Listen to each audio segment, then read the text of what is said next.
c'est toujours le psaume 23. Le psaume 23, on va le lire. Je lis dans la version, la Bible annotée. L'Éternel est mon berger, comme de coutume. Prière de nous tenir debout, s'il vous plaît. L'Éternel est mon berger, je ne manquerai de rien. Il me fait reposer dans de verts pâturages. Il me mène le long des eaux tranquilles. Il restaure mon âme. Il me conduit par des sentiers unis à cause de son nom. Même quand je marche dans la vallée de l'ombre de la mort, je ne crains aucun mal, car tu es avec moi. Ta houlette et ton bâton, voilà ce qui me console. Tu dresses une table devant moi à la vue de ceux qui me persécutent. Tu ondules ma tête, ma coupe déborde. Il n'y aura que bien et gratuité à mes côtés tous les jours de ma vie. Et j'habiterai dans la maison de l'Éternel pour une longue durée des jours. Amen. Notre Dieu, merci pour ta parole. Un homme ne peut pas interpréter la parole de Dieu parce qu'elle a une source divine. Si le divin ne veut pas s'investir dans l'humain, c'est un fiasco. Nous passons à côté de la plaque. Moi et le peuple, nous voulons compter sur toi, sur ta grâce. Je blottis ma vie derrière la croix de Jésus et je veux compter sur toi. Moi et le peuple également. Prends le contrôle. Donne-nous de dire ce qu'il faut dire, de ne pas dire ce qu'il ne faut pas dire. En moins de 30 minutes, tu peux faire du bien à un peuple. Le voici, c'est nous. Que la gloire te revienne. Au nom de Jésus. Amen.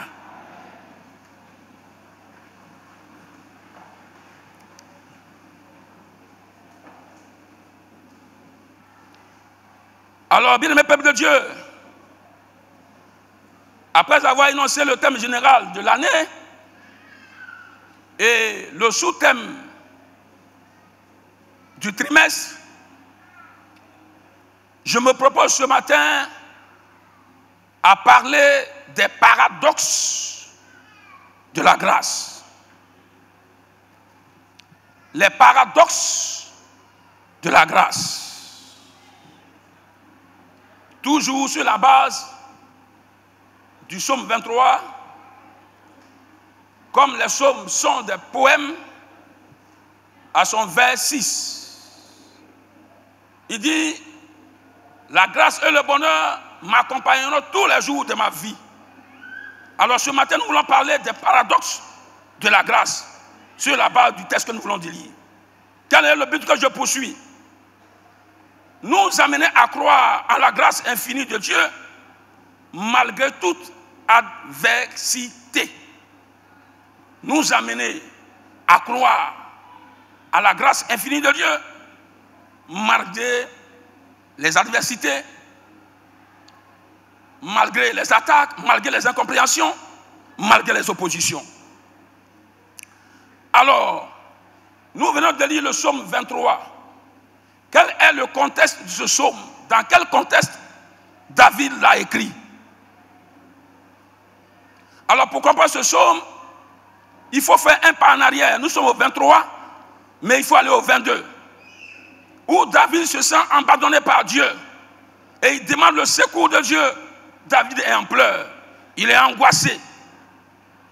Dans ce psaume 23, David a connu des angoisses, comme nous disions au psaume 22. Mais le 23 est le poème par excellence de la confiance sereine.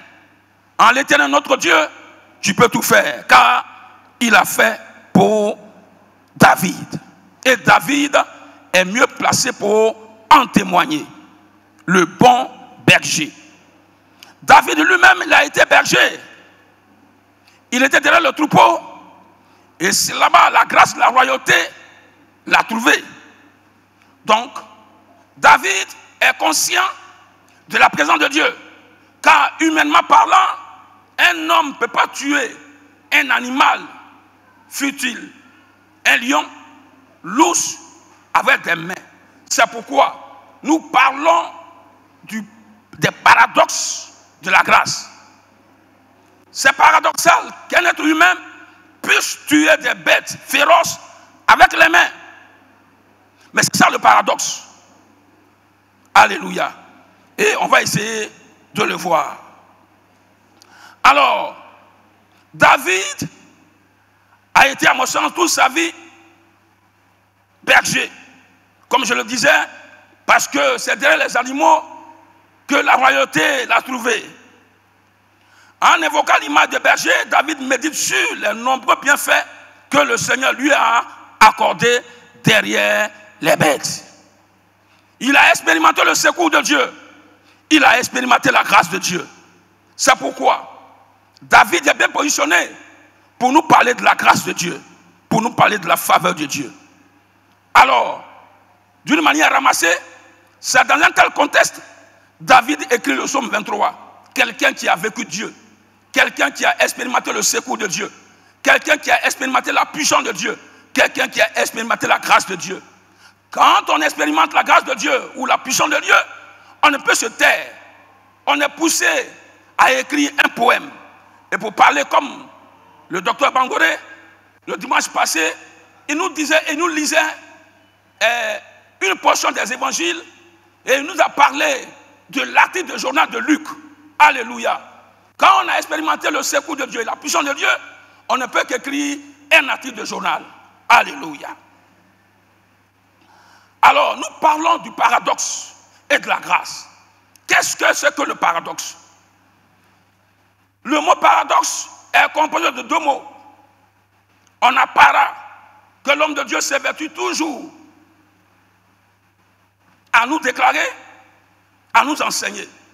Donc, il est composé de para, qui veut dire à côté, près de, en marge de, qu'on trouve dans paratélé ou encore dans paralittérature, ou encore, pour parler comme le docteur, paracaléo, paraclé, paracaléo, celui qui est appelé à côté d'eux, parlant du Saint-Esprit. Dans paracaléo, on a para à côté, et puis on a caléo, le verbe caléo qui est appelé à côté. Dans l'église primitive, quand on devait régler un problème, on appelait l'église hors de la cité. C'est ça, ecclésia. Une église ou bien une entité qui est appelée hors de la cité. Alléluia. Alors, qu'est-ce que c'est que le paradoxe? Après avoir dit que dans paradoxe, on a para, qui veut dire à côté, près de, à marge de, on a ensuite doxa. Doxa. Doxa veut dire quoi? Doxa veut dire opinion. Doxa veut dire opinion. Doxa veut dire préjugé. Doxa c'est quoi encore? Doxa veut dire croyance. Doxa c'est quoi encore? Doxa veut dire dogme. Doxa c'est quoi encore? C'est ce à quoi on s'attend. Alléluia. Donc, dans paradoxe, on a para et on a doxa. Mais quand on monte un peu, doxa veut dire également la gloire. Donc, c'est l'opinion de Dieu, la gloire de Dieu qui est l'opinion de Dieu. Alléluia. Et on va pousser un peu et on va progresser. En littérature, le paradoxe également, c'est un procédé littéraire. Quand on écrit une phrase, on peut introduire un paradoxe. C'est-à-dire, le premier mouvement est contraire au second. Donc, à l'intérieur, soit si c'est un poème, du vers, il peut y avoir opposition. Si c'est une simple phrase, à l'intérieur, il peut y avoir contradiction. Alléluia. Paradoxe. Mais, quand nous poussons également, nous voulons maintenant faire face au mot grâce. Parce que nous parlons des paradoxes de la grâce. Après avoir défini ce que c'est que le paradoxe, maintenant nous voulons définir la grâce. Qu'est-ce que c'est que la grâce? La grâce du grec charis On le trouve 146 fois dans la Bible. Grâce, le mot grâce, 146 fois. Grâce veut dire quoi? Dans Luc chapitre 1, verset 30, l'ange dit à Marie, l'ange dit quoi? Ne crains point, Marie, car tu as trouvé grâce, entre parenthèses, charis, devant Dieu. Donc la grâce, mais c'est la faveur. Mais la grâce, mais c'est la miséricorde. Mais la grâce également, mais c'est un attrait. La grâce a un sens esthétique. Ce qui est charmant, ce qui fait allusion à la beauté, ce qui est beau, ce qu'on peut juger de beau, c'est ça la grâce. Ce qui fournit la joie, le plaisir, ce qui fournit les délices, la douceur, le charme, la tendresse, une bonne volonté, la bonté, la faveur, les bienfaits, la largesse. Alléluia. Alléluia. Alléluia. Il y a beaucoup de choses à dire, mais on va avancer. Alors, moi, je définis la grâce comme suit. La grâce, je définis la grâce comme l'entorse de Dieu à ses propres lois. Ça veut dire quoi? Quand Dieu brise ses propres lois, parce que nous disions que, donc ça veut dire opinion. Donc quand Dieu brise ses propres opinions pour amener quelqu'un dans une dimension surnaturelle, tu n'as pas dit amen. Quand Dieu brise et les lois divines, mais également les lois humaines, pour introduire quelqu'un dans une dimension surnaturelle, pour lui accorder une bénédiction extraordinaire que le Padre appelle super size. Son sens spirituel, c'est lequel? C'est l'équipement divin pour faire face aux défis de la vie, du ministère, de la famille et de la foi. 2 Timothée chapitre 2, verset 1. C'est ça la grâce. Toute couverture que Dieu donne à un homme, à une femme, à une entreprise, à une église, pour tenir ferme devant les situations les plus compliquées. C'est ça la grâce. Sans la grâce, on ne peut pas tenir. Et il y a des personnages bibliques qui nous réconfortent dans nos déclarations, parlant du paradoxe ou des paradoxes de la grâce. Alléluia.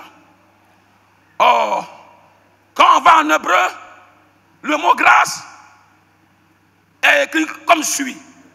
H, E, 2 S, E, D. Ça se lit Esed. Mais en hébreu, le H se lit R. Donc, Resed. Alléluia. Qui veut également dire faveur, miséricorde. Nous parlons des paradoxes de la grâce. Mais pourquoi parler des paradoxes de la grâce? Parce que là où la grâce se manifeste, il y a toujours des oppositions. Alléluia.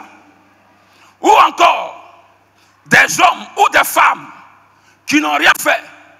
Ou encore, des hommes ou des femmes sur qui on ne comptait pas. Mais quand Dieu lui-même, il brise ses lois, ses propres lois. Ou encore, Dieu brise les lois des humains qui ont mis quelqu'un dans un carcan, dans une prison, dans un enclos. Dieu brise l'enclos et il fait sortir la personne. C'est ça la grâce de Dieu. C'est ça la grâce de Dieu. Et ce matin, je prophétise sur ta vie. Là où on t'a mis dans un enclos, dans une forêt quelconque, je te déclare ce matin, quand la grâce de Dieu va descendre, on ne va plus jamais te reconnaître. Oh, toi-même ne me convainc pas. Je dis quand la grâce de Dieu va descendre, on ne va plus jamais te reconnaître. Quand Dieu va briser les dogmes, quand Dieu va briser les lois, quand Dieu va briser les croyances, quand Dieu va briser tout ce qui est battu, dans lesquels des vies, des destinées ont été ancrées, la personne, la famille, l'entité sort de là. Alléluia. Alors nous allons voir le modèle des personnages bibliques ou extra-bibliques qui ont expérimenté la grâce. Alléluia. Et le premier personnage qui a retenu notre attention est le suivant. C'est dans Luc chapitre 1, verset 26 à 38. Luc chapitre 1, verset 26 à 38. C'est qui? Il est question de Marie, la mère de Jésus. Pour que nous puissions comprendre le paradoxe de la grâce. Voici une jeune fille qui n'est pas mariée, mais qui est fiancée, à qui Dieu se révèle en envoyant un ange au devant d'elle. Et l'ange salue Marie. Il dit: sois bénie, toi à qui grâce a été faite. Tu n'as pas dit amen. Mais Marie avait fait quoi? Mais elle n'a rien fait. Mais où se trouve le paradoxe? Le paradoxe, c'est le fait que Marie n'ayant pas connu un homme, parce que selon les croyances, selon les dogmes, selon nos lois, il faudrait que l'homme et la femme aillent ensemble pour qu'un enfant naisse. Mais dans le cas de Marie, le paradoxe c'est qu'elle n'a pas connu d'homme. Elle n'a pas connu une relation avec un homme. Mais la grâce l'a visité et le miracle a lieu. Je déclare ce matin à quelqu'un. Oh, Kasuma Kasetema. J'ai dit, je te déclare ce matin, dans le nom puissant de Jésus-Christ, tu ne seras pas comme Marie. Parce que pour Marie, c'est un cas particulier. Mais dans ton domaine bien précis, laisse-moi te dire, la grâce va te visiter. La grâce de Dieu va te visiter. Là où tes opinions ont déclaré que celle-là, que celui-là, il ne va jamais arriver. Laisse-moi te dire, ce tabou, ces gens d'opinion, ces gens de croyance, quand Dieu se lève dans sa puissance et par son autorité, Dieu brise les carcans et il te repositionne. Tu n'as pas dit amen. Dieu dit à Marie: sois bénie, toi à qui grâce a été faite. Marie est troublée par la salutation. Pourquoi? Parce que Marie ne connaît pas quelqu'un. Elle était en relation avec Joseph, mais ils ne sont jamais allés ensemble. Et l'ange lui dit qu'un homme va passer par elle, un sauveur, le sauveur de l'humanité. Alléluia. C'est ça le paradoxe de la grâce. Là où les lois humaines nous contredisent, là où les lois divines nous contredisent, Dieu lui-même en sa personne fait entorse à ces lois, aux lois divines, aux lois humaines, et nous repositionne. C'est ça le paradoxe de la grâce. Est-ce qu'on peut acclamer le Seigneur?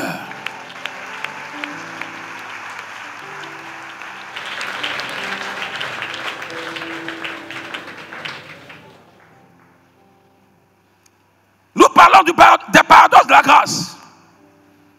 C'est également dans Jean chapitre 7, 19 à 24. L'homme guérit le jour de sabbat. Selon la culture, selon les dogmes, selon les croyances, on ne devait pas travailler le jour de sabbat. Mais Jésus va briser le sabbat. Oh, tu n'as pas dit amen. Tu n'as pas dit amen. Jésus en sa personne va briser le sabbat. C'est pourquoi il dit, il est écrit, mais moi je dis.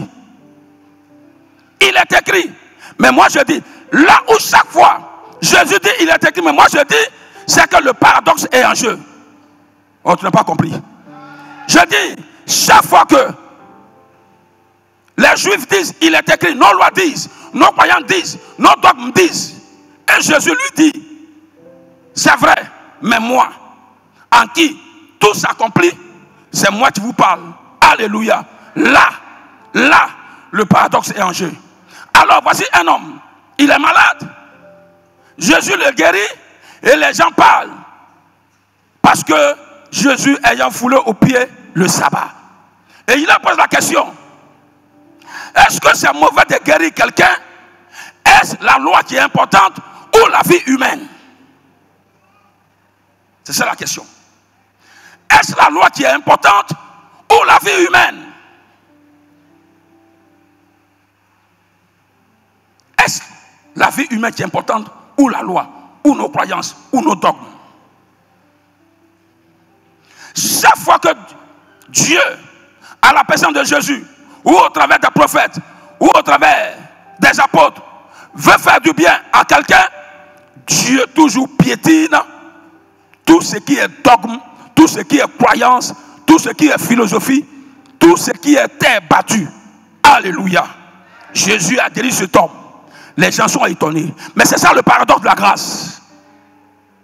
Là où la grâce se manifeste, là où il y a des terres battues, des limitations, la grâce vient pour supplanter la situation. Tu n'as pas dit Amen. Tu n'as pas dit Amen. Tu n'as pas dit Amen. Je dis à quelqu'un, crois. Là où on ne peut plus croire, il faut toujours croire. Là où on dit, voici les limites de la croyance, il faut aller au-delà. Parce que la grâce peut nous favoriser à tout moment. Amen. Je dis, la grâce peut nous favoriser à tout moment. Il y a également le témoignage d'une maman. Son nom n'est pas dans la Bible. Donc, c'est un témoignage extra-biblique. De qui il est question? Il est question de la mère de David. Voici une femme qui a conçu d'une manière illégale. Je ne suis pas en train de dire qu'il faut commettre l'adultère ou la fornication, car Dieu fait toujours grâce. Non, ce n'est pas ce que je suis en train de dire. Mais en son temps, elle a conçu d'une manière illégale. Et elle avait été marginalisée par la société. Mais Dieu lui a fait grâce. C'est ça le paradoxe. Et c'est au travers d'elle, David naît. Et c'est dans la généalogie de David que sort Jésus. Tu n'as pas dit Amen. C'est ça le paradoxe de la grâce. Là où on est contredit. C'est pourquoi j'ai compris David. Quand dans le psaume, je crois 116, verset 15, David dit, je suis ton serviteur, fils de ta servante.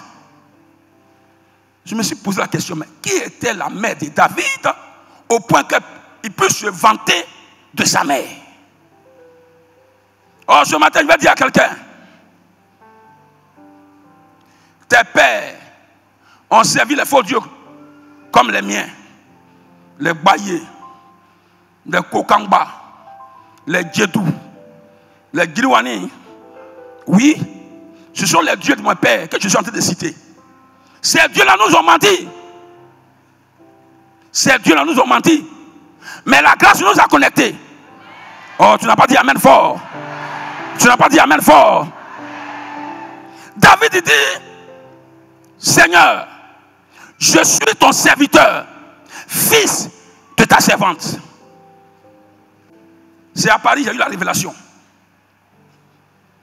Pendant que je fouillais, quand le Saint-Esprit m'a accordé la révélation, j'ai dit, tiens, c'est vrai, toi et moi, nos pères n'ont pas servi le vrai Dieu. Donc, on ne peut pas se vanter pour dire, moi, je suis fils de ton serviteur, ni de ta servante. Est-ce que tu peux le dire? Tu peux le dire? Toi et moi, on ne peut pas dire, je suis fils de ton serviteur, fils de ta servante. Mais le paradoxe a fait que, j'ai dit le paradoxe a fait que, même si les pères biologiques n'ont pas servi Dieu, nous avons des pères spirituels et des mères spirituelles qui servent Dieu.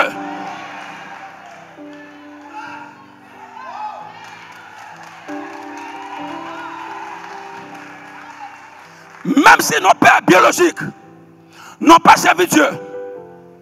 Mais laisse-moi te dire, le paradoxe de la grâce a fait que Dieu nous a connectés à un homme oint, à une femme ointe.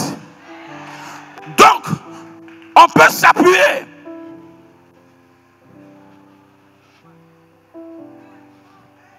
sur la connaissance que Dieu nous donne prophétiquement pour dire à Dieu, c'est vrai, mon père biologique t'a pas servi, ma mère biologique t'a pas servi, mais j'ai un père spirituel à la personne du docteur Bangoré.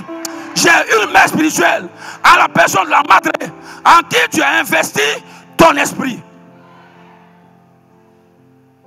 Donc, dans une situation, tu peux dire à l'ennemi, mon père n'a pas servi Dieu. Mais le paradoxe de la grâce a fait que je suis connecté à une source divine. Oh, tu n'as pas dit amen fort. Tu veux savoir la révélation qui est derrière? Je suis allé à Paris. Et la mère, la femme du pasteur me dit, mais tu n'as pas envoyé des petites chaussures? J'ai dit non. Et puis elle me dit, ah, donne-moi tes chaussures, tu es béni. Donne-moi tes chaussures, il faut enlever. Elle me dit, quand ta maman fait un tour ici, voici les chaussures que ta maman porte. Tu n'as pas compris, tu n'as pas compris, tu n'as pas compris. Avant que je ne finisse, tu allais bénir Dieu. Tu avais compris.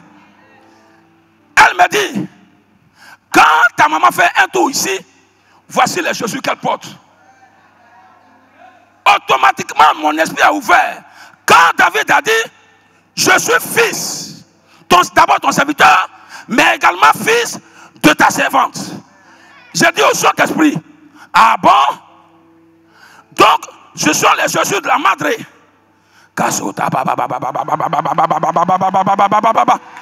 J'ai dit au Saint-Esprit, ah bon? Donc, ce sont les chaussures de la madre. Automatiquement, je mets mes pieds dedans. La guerre a commencé. Je dis la guerre a commencé. Je dis la guerre a commencé. C'est pourquoi je suis d'accord avec le padre qui a déclaré, et je cite, tu peux être dans une église prophétique sans bénéficier du prophétique. Si tu n'as pas conscience que tu as une mère spirituelle, tu as un père spirituel qui sont loin de Dieu.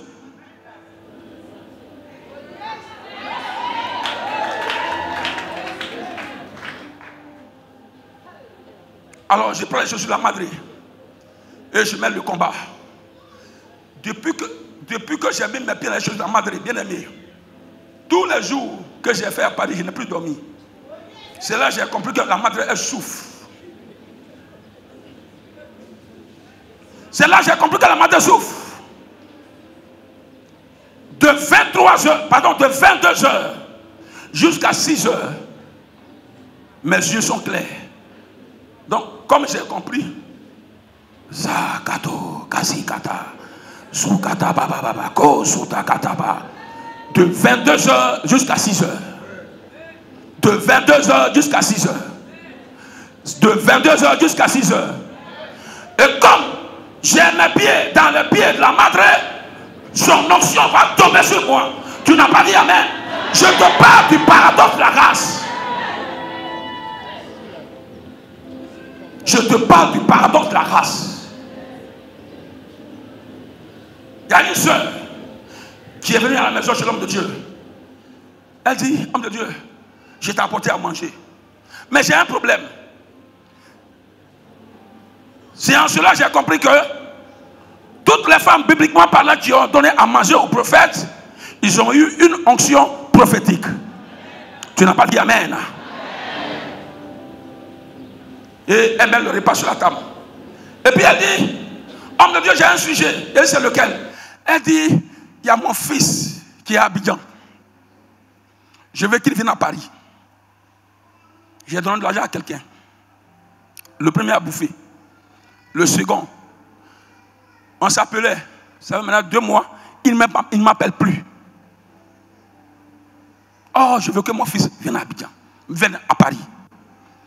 J'ai dit, bon, donne-moi tes mains. Et je prends ses mains. Et je prends ses mains et on prie.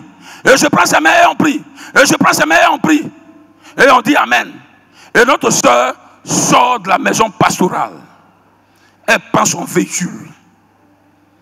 Le monsieur qui ne l'appelait pas depuis près de 3-4 mois, elle n'est pas encore arrivée comme à Petrosi.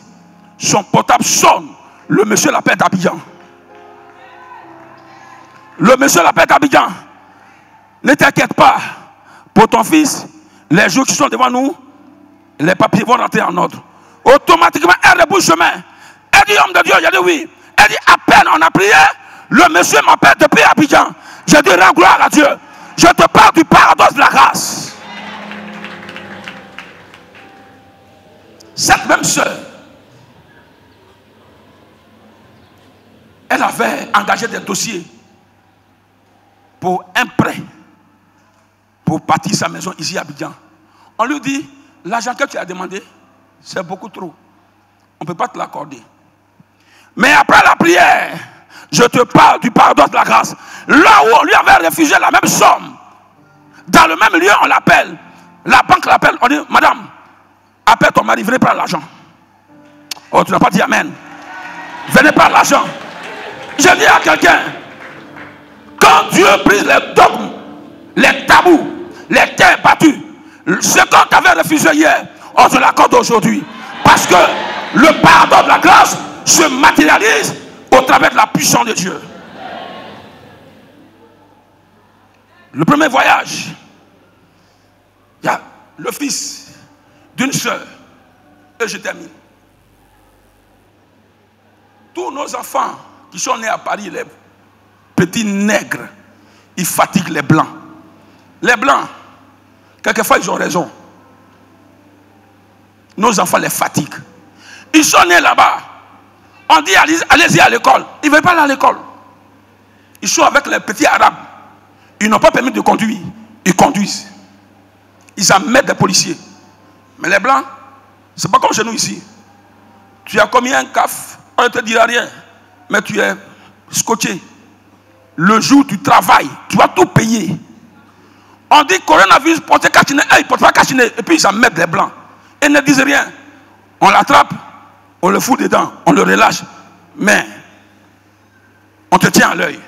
Alors, le fils de la soeur, le premier voyage, elle dit, mon fils, et je l'ai appelé, il n'a que 19 ans.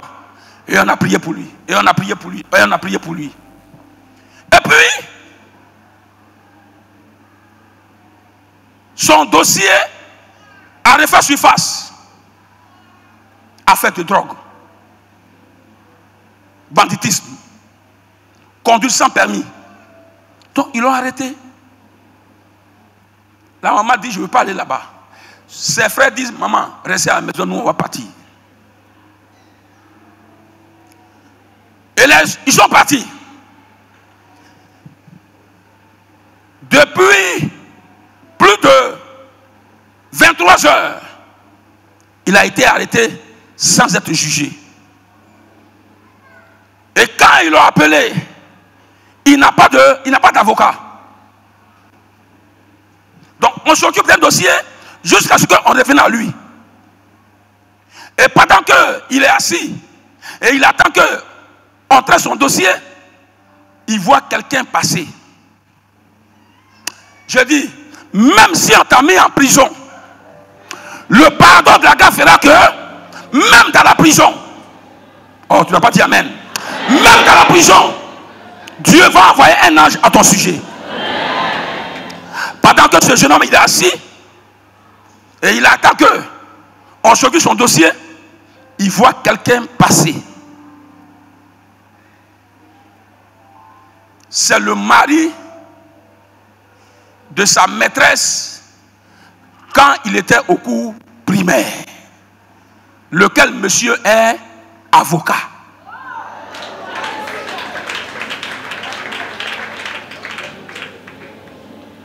Je suis en train d'imager. Il appelle le monsieur, docteur Bangoré. Docteur Bangoré. Et le monsieur s'arrête. Il dit, vous me connaissez? Il dit, oui, je te connais. Tu es le mari de ma maîtresse quand j'étais au primaire, qui s'appelait Catherine Bangoré. Alléluia. Le monsieur vient automatiquement. Et il prend son dossier.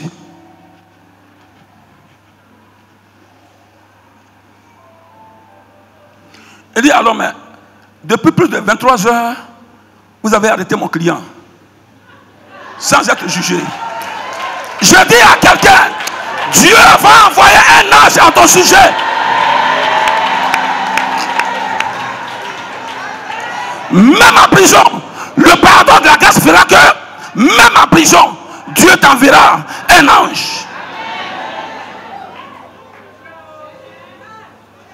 Il dit, mais mon client, depuis plus de 23 heures, vous l'avez arrêté. Ce qui n'est pas normal. Libérez-le.